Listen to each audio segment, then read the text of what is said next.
Bem-vindo ao podcast Psicologismos, um podcast para quem se interessa por psicologia, saúde mental e autoconhecimento, e em que eu trago esses temas em forma de opiniões, ciência e entretenimento. Eu sou a Ana e podes seguir este podcast no @podcastpsicologismos no Instagram, Facebook e YouTube e também em @ppsicologismos no Twitter.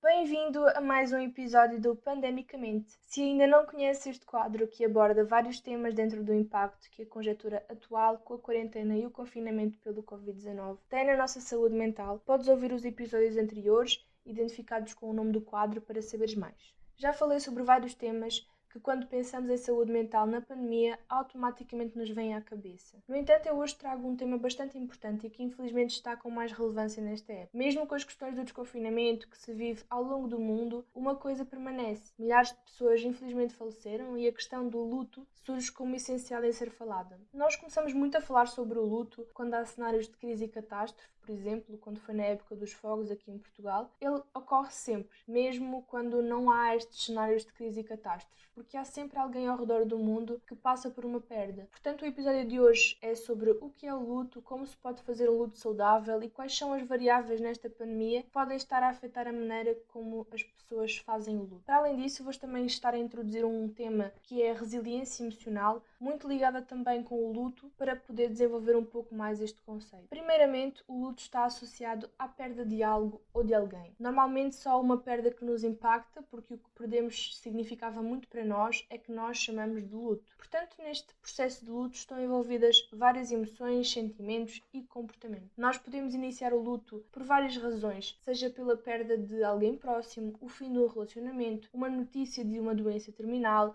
a perda de um emprego, entre outros. E quando nós falamos em luto, a maioria das pessoas recorda-se das famosas 5 fases do luto, que foram descritas pela Elizabeth Kubler-Ross, em que primeiro temos esta fase da negação, promovida pelo choque face à situação vivida. Aqui temos aquele sentimento de que aquilo não está a acontecer, e é nesta fase também que levantamos todos os nossos muros defensivos. Normalmente existe uma quebra na produtividade e na capacidade de pensar claramente. Em segundo, surge a fase da raiva e da revolta. Nesta fase a pessoa já enfrenta a situação e tem noção da fase má e por isso mostra mais raiva. E aqui esta revolta pode ser virada para a autoculpabilização, que é quando nós viramos a revolta para nós, ou podemos também culpar os outros ou culpar o mundo em geral. Em terceiro vem a fase da negociação emocional. A pessoa deixa de sentir esta raiva e tenta negociar uma forma de tirar algo positivo da experiência ou então arranjar uma situação que possa aliviar o seu sofrimento. Em quarto temos a fase da depressão. A pessoa sente-se triste, angustiada, desesperançada. Pode surgir também alguma culpa, pode surgir o sentimento de que não há luz ao fundo do túnel e que nunca se vai conseguir superar a perda. As pessoas neste estágio costumam estar mais isoladas, afastar os outros, mostrarem-se indiferentes e desmotivadas. Em último, temos a fase da aceitação, em que a pessoa aceita completamente aquilo que lhe aconteceu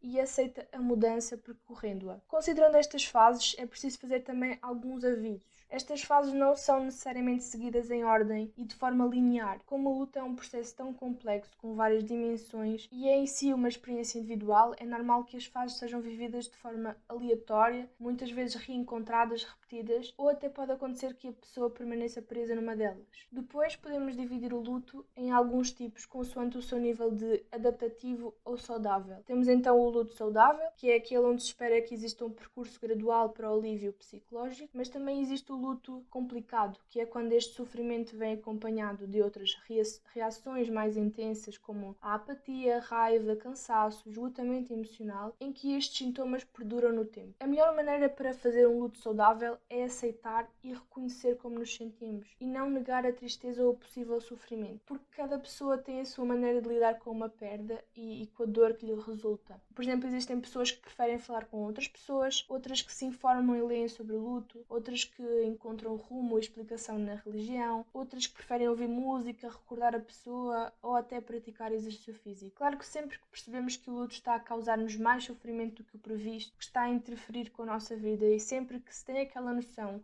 que não vamos conseguir sair daquela dor, é sempre importante procurar ajuda psicológica. Temos que aprender a viver o luto para não vivermos em luto. É uma frase que eu vi no site do Centro de Psicologia do Trauma e do Luto e que pode ajudar a refletir um pouco sobre o que eu acabei de falar. Passada esta introdução, era bom perceber o que nesta pandemia pode estar a dificultar processos de luto saudáveis. Em primeiro, eu julgo que as circunstâncias do falecimento, falando especificamente nas vítimas do Covid-19, são difíceis de compreender para os familiares e amigos. E isto explica-se de que forma? O vírus causa muita ansiedade a todos. O estado global da pandemia causa preocupação e principalmente aqueles que têm familiares do grupo de risco têm provavelmente mais ansiedade e preocupação quando se trata deste tema. Quando surge este cenário da morte pelo Covid, pode surgir sim revolta, culpa, raiva e uma sensação de injustiça. Segundo, isto que eu acabei de falar está presente nas famílias de milhares de pessoas que infelizmente faleceram, portanto estamos a falar de um luto global referente ao Covid. Depois, quando a pessoa infectada é isolada, não pode receber visitas, como o nome diz, e o facto de os familiares não se poderem despedir da pessoa pode intensificar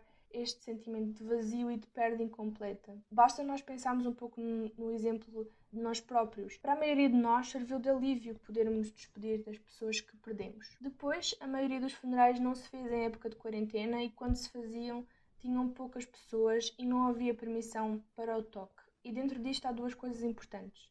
Primeiro, Portugal especificamente tem uma presença católica muito forte e o funeral é parte dessa tradição. O funeral é, para muitas pessoas, o ritual de despedida, de homenagem, de aceitação daquela perda e tem também uma função de reunião com uma comunidade. Ao não haver funeral, pode também ter trazido dificuldades para fazer um luto de forma saudável. E depois, o toque.